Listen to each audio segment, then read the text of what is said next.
Dear secondary stage students from all over Egypt, welcome to our English program. Today we are going to revise Unit 3. In the first part, we are going to revise Chapter 3, our story Treasure Island, and then we are going to do a quick revision on the vocab, grammar, and the translation text. So let's start. Chapter 3. Do you remember what happened in Chapter 2? Of course, we know that we were introduced to a very important character, Long John Silver. In this chapter, we will have a surprise about this character. All people think that he is a good character and that he is a very friendly and sociable person who likes to talk to people. But here in this chapter, we will have a surprise. We will discover that he is a pirate. Let's see the summary. While Jim Hawkins was taking a note to Long John Silver from Mr. Trelawney, he saw Black Dog, but Black Dog ran away. Long John Silver told Jim that Black Dog had a blind friend called Pew. At the ship, Captain Smollett told Mr. Trelawney that he didn't like the crew. He thought they wouldn't be safe. Mr. Trelawney told Jim that he didn't like Captain Smollett, but he liked Silver. The Hispaniola left Bristol. One night, Jim was hiding inside a barrel and overheard a conversation between Silver and a sailor called Dick. He learned that Silver was a pirate and that he, Mr. Trelawney, Dr. Livesey, and the others were in danger. Okay, this is a short summary of the story, and of course you are going to study it in detail. But what is the moral of this chapter? What lesson did we learn from this chapter? Of course, we learn that not all that glitter is gold. Not all that glitter is gold. What does this mean? It means that not all the people that we think they are honest and good prove to be so. So Long John Silver was supposed to be a good man, an honest man. All people like him. He's very friendly and sociable.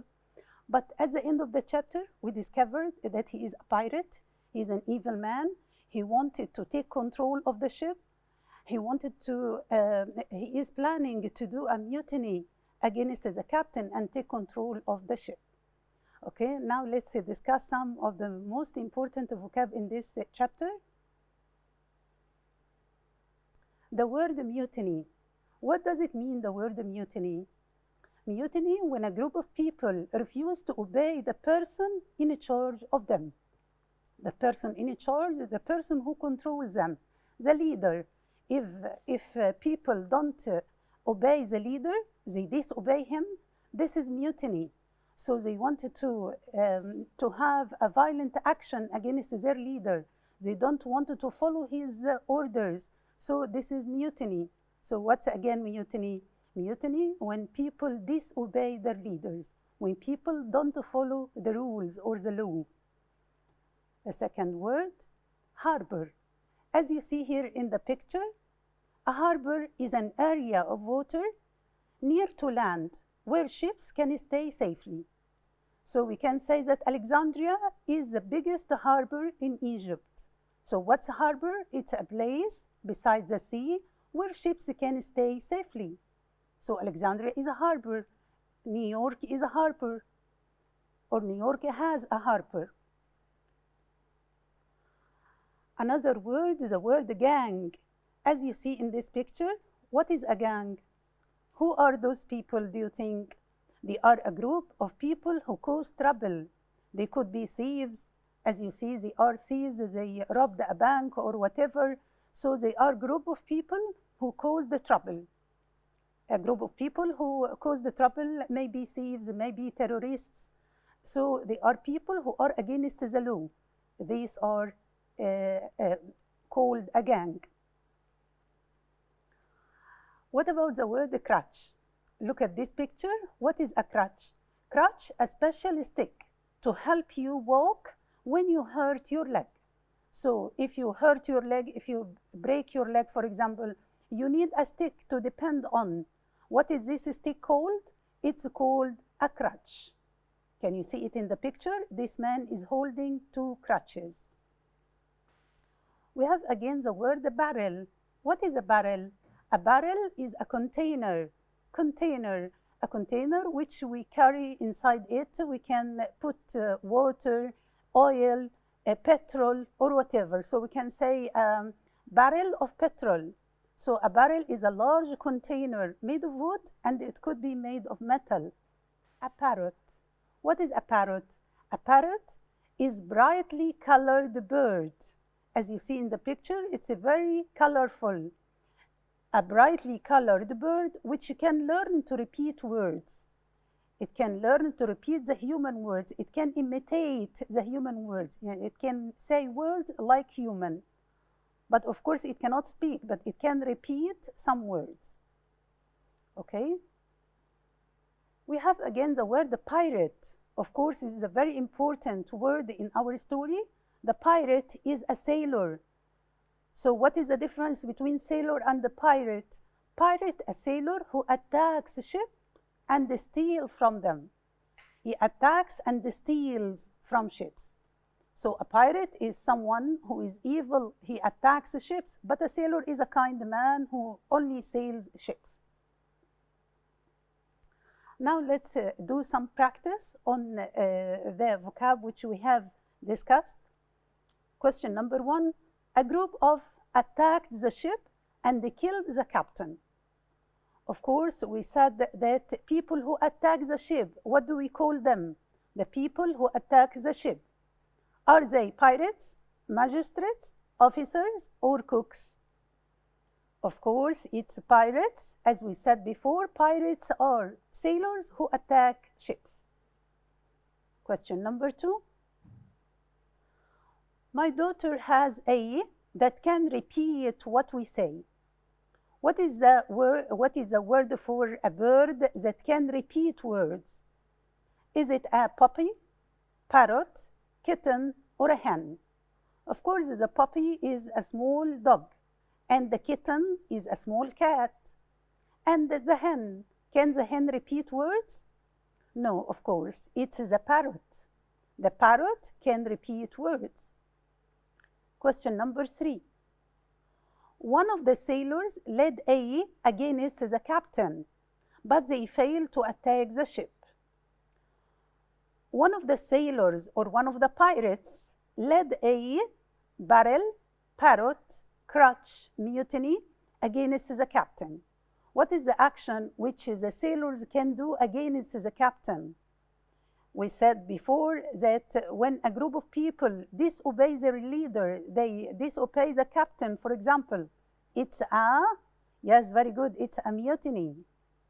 So we say one of the sailors led a mutiny against the captain. Question number 4.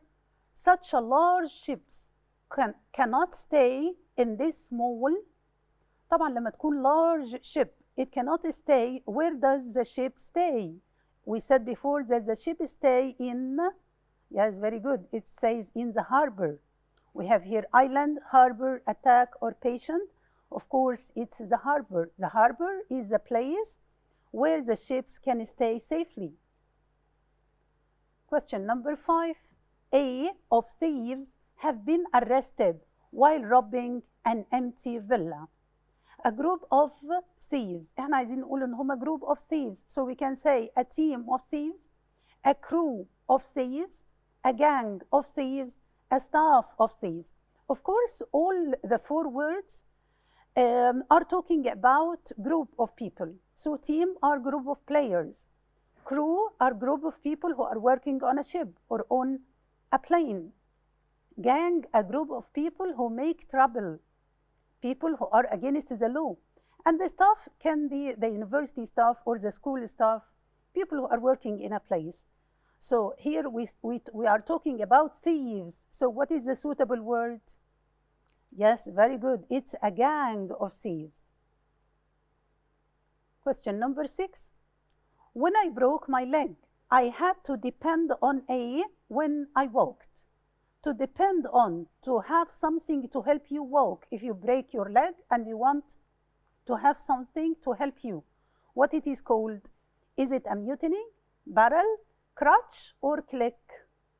Yes, the stick which we use to help us walk is the crutch. This is again a new word in chapter 3. Question number 7. A is a large container made of wood. We have studied this word when a container, a large container, and remember it's made of wood. We can't say it's a pipe or a kettle or a pot because these things cannot be made of wood. A barrel.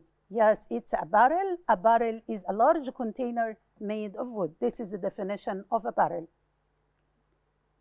Question number 8. Be careful or you will fall off the. It's very steep. We are talking here about a very large rock which is very steep. This is a cliff. Cliff is a very sharp, steep rock. Question number 9. Outside the building, there are 2 men whose job is to protect us. Their job is to guard, prevent, attack, or own. Of course, it's their job to guard and protect us. Question number 10. There are in the villa, they do all the housework. Who are the people who do the housework in the villa? Of course, they are the servants. Now, we have come to the end of the story part, and we are going to move on to revision on the whole unit. We are going to revise the grammar, the vocab, and the translation text. Let's start. Question number 1. After his wife's death, he lived a comfortable life. We want an adjective is suitable in this sentence. An adjective to be combined with uncomfortable life. What's uncomfortable? It's not easy life, it's uncomfortable, it's a difficult life. So when we talk about uncomfortable life, what is the suitable adjective? Prosperous, happy, misery, miserable. Do you remember the word miserable? We said that miserable means very sad. So we can say that he lived a miserable and uncomfortable life. Of course, it can't be happy, it can't be prosperous, and it can't be misery. Misery is a noun. It will be miserable. What's miserable? Miserable means very sad. And you remember when we explained this word, we said that we can't say very before it. We can say very miserable because miserable means very sad. Question number 2. My uncle has stayed abroad years. Do you remember in this unit we studied the present perfect tense? And here we have a period of time, years, a long period of time. So what can we use before this period of time? Can we use yet, never, for, or since? Yes, very good. We use for 4 years. So what is the difference between for and since? Of course, we use for with period of time. So we can say for years, for weeks, for a long time, but we use the word since with point of time. So we can say since yesterday, since last week, since last November, and so on. Question number 3. My baby sister never stops eating. She is healthy and happy. When someone never stops eating, so he will be fat or thin? Of course, he will be fat because he eats a lot. So we want a word here which means fat, not thin. So we have the word thin, we will skip it. We have the word slight. What's a slight? Slight means a little, means small. We have the word slim. Slim again means thin, means handsome and slim. What about the word plump? This is the word. The word plump means fat, but not very fat. Fat in a nice way. So we usually use this word to describe babies. When we describe a baby that he is overweight or that he is a little fat, so we can say plump baby. Question number 4. They have denied that they money to the company. What's he deny? Deny, they say that they didn't do that action. They didn't confess, they didn't admit that they steal the money. They denied that they steal the money. So they have denied that they money to the company. Owe, own, pay, borrow. Of course, we have two words which look similar, owe and own, but they are completely different. They are completely different. What is the word owe and what is the word own? The word own means to have, to possess. So I can say, I own a house, I own a car, I own a villa. It means I have a car, or I have a house, or I have a villa. What about the word owe? When you owe money to the bank, means you borrowed money from the bank and you have to give it back. So they have denied that they owe money to the company. Yani they say that they didn't owe money, they didn't borrow the money. So they denied that they owe money to the bank. Question number 5, he is in a dire need of sleep or rest. What is dire need? In a great need of sleep or rest. His face is pale and tired. When you say that someone's face is pale, it means that it lost the color. There is no blood in his face. So he is pale, it means he's very weak. So tired looking, tired looked, tired look, tired looks. Here we have a compound adjective. Tired looking mean he looks tired. So we say tired looking, we don't say tired looked. We say tired looking. This is a compound adjective. Like for example, when we say night flying birds. Night flying birds. We describe the birds that fly at night. Or meat eating animals. So we can describe animals which eat meat. We can say meat eating animals. So when we say someone tired looking, means he looks tired. So we say tired looking person. Question number 6. Have you done the homework? Not already, not for, not since, or not yet. What is the suitable answer here? Of course, the word which comes at the end of the sentence, we say not yet. So we use the word yet in the negative form. Have you done the homework? Not yet. Means I haven't finished it yet. Question number 7. Both men were sent to until trial. What's a trial? Trial is when you are in the law court and the judge say who is guilty and who is innocent. Both men were sent to.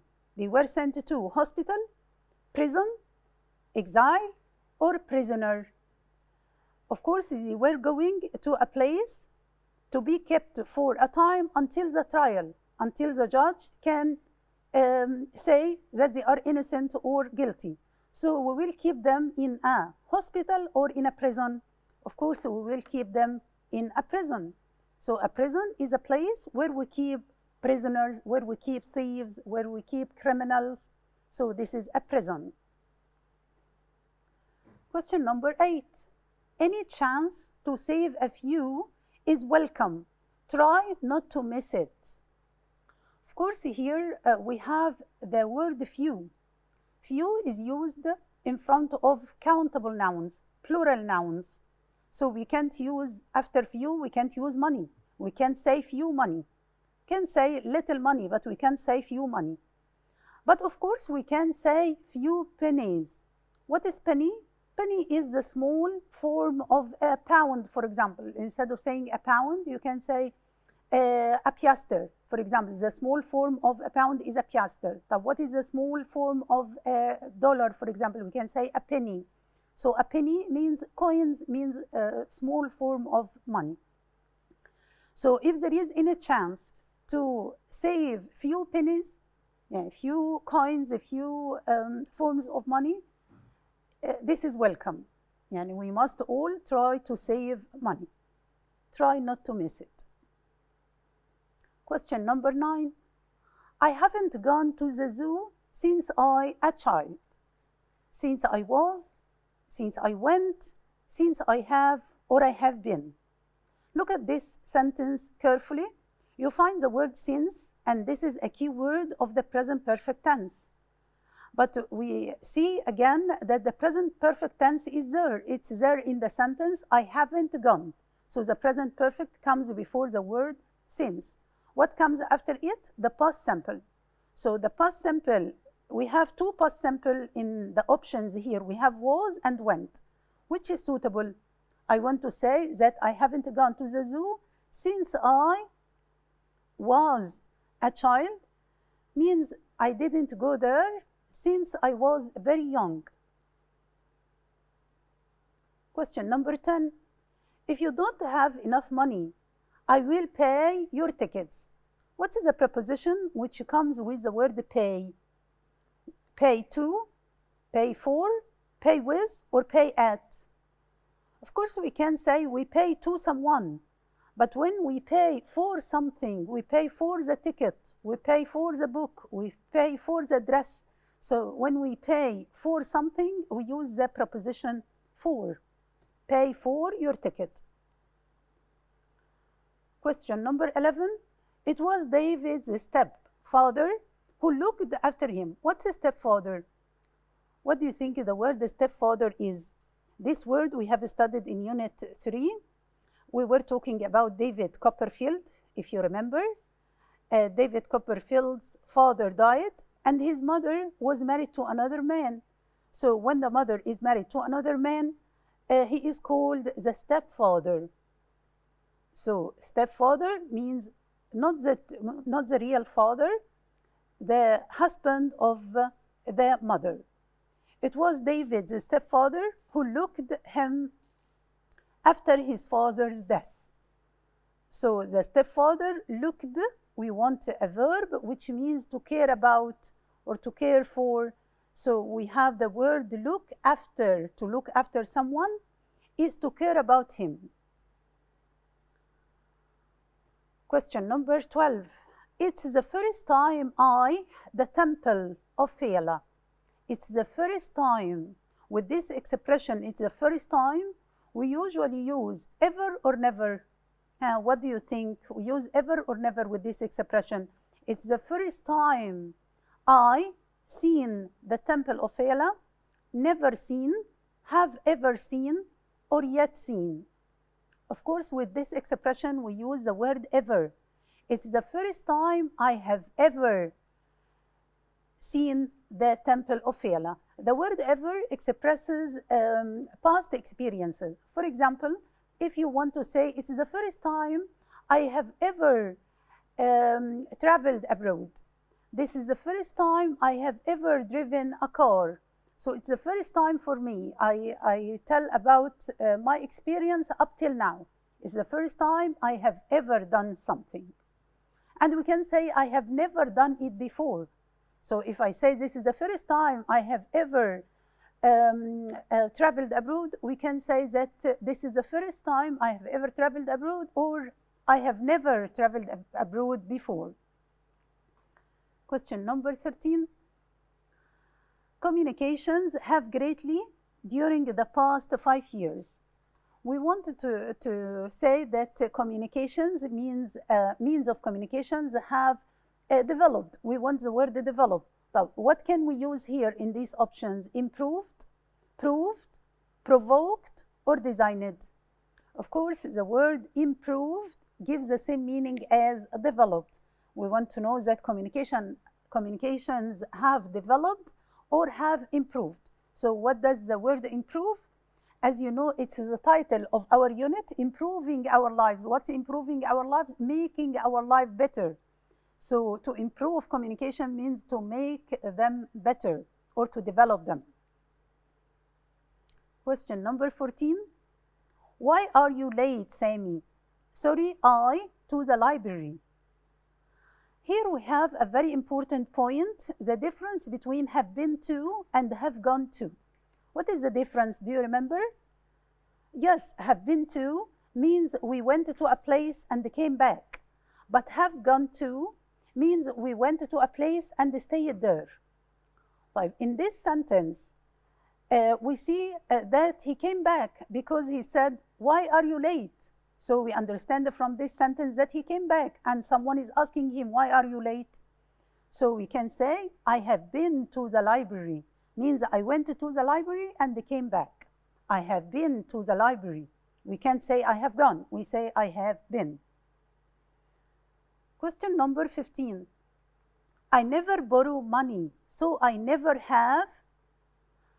Since I never borrow money, the person who borrows money fall into debts.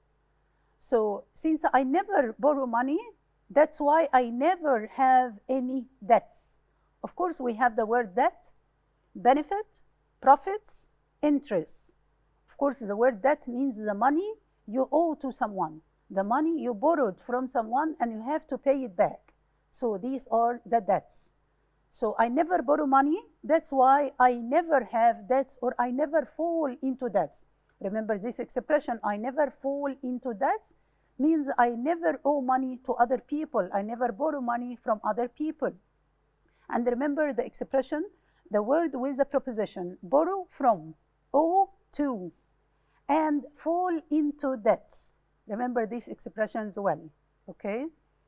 Question number 16. Being a source of threat, the police took him. We want to say that the police took him to prison. So we say took him up, took him away, took him off, or took him on. Of course, the phrasal verbs or the verb with a preposition, this is very important and you must care about it. So take him to prison means take him away, to take him away. When we say I take the food away, يعني when we go to a restaurant and I tell him I will take this food, I will take it, we say take away. Take away means take the food with us and eat it at home. So to take something away, to take it away, to take it far away, to take it to another place. So here when we take someone away, we take him to prison, okay? Now we are going to move to a very important part. It's the translation. When we talk about translation, we have two types of translation. We have translate into Arabic. Here we translate from English. We have a text from English and we change it into Arabic. Of course, Arabic is our language and it's easier to change the words from English into Arabic because we can guess the meaning of the English words which we don't know. Of course, it's very important for you to guess. You have to think about the meaning and to guess from the context. Yani sometimes we don't know the meaning of some words in the translation, but we can understand them through the text itself or through the statement itself. So here we have food shortage. What is food shortage? When we say food shortage, it means short means something little. It's not enough. So food shortage means the food is not enough. Food shortage, disease, and poverty are real obstacles that can hinder the progress of any society. Of course, some of these words might be strange for you, but you can guess the meaning of them. When we talk about food shortage, means the food is not enough, and we talk about disease, we talk about poverty, means the poor people, the state of being very poor.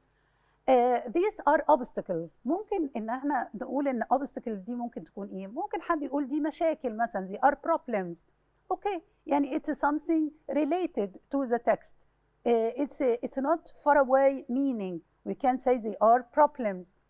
They are ممكن اترجمها يعني انها مشاكل. لكن هي obstacles معناها معوقات, عقبات. يبقى دي حاجة بتعوق الطريق قدامنا. They are obstacles. Obstacles that can hinder the progress. That can hinder means that can stop the progress. What is the progress? Progress is the development of any society. So let's look at the translation into Arabic. يعتبر نقص الغذاء والمرض والفقر عقبات حقيقية يمكن أن تعيق التقدم في أي مجتمع. طيب, it's very important for you when you take a translation like this, not only to know the Arabic translation and that's enough. You have to remember the words because they might come in the exam or in any other context you can know it. So remember these vocab. Look at these vocab and remember them well. We have the word obstacle. Obstacle. This is عقبة. We can say obstacles in the way. في عقبات في الطريق. Hinder. It hinders our progress, means it stops our progress. And what's the progress? Progress التقدم. طيب ممكن لو عايزة استخدم كلمة تانية ممكن أقول development مثلا، كلمة قريبة. Poverty. What's poverty? Poverty is the state of being very poor. And shortage. Shortage نقص، قلة الغذاء، نقص الغذاء. Okay? So we have to remember these words very well and we have to know the spelling and the writing of them. Let's have another text. ينبغي على الآباء الاهتمام بأطفالهم في مرحلة الطفولة لأنها هي التي تشكل شخصيتهم. ينبغي على الآباء. هنا احنا we are translating from Arabic into English. So it's a bit more difficult because you have to choose the right vocab. You have to choose the right structure of the sentence. So it's a bit more difficult to translate from Arabic into English. So be careful. ينبغي على الآباء. Here in Arabic we can start with the verb. نبدأ ممكن بينبغي نبدأ بالفعل، لكن في in the English sentence we can't start with a verb. What's ينبغي؟ ينبغي ممكن نقول we should, we must. But we can't start by the word should or must. We must have the subject of the sentence. What is the subject here?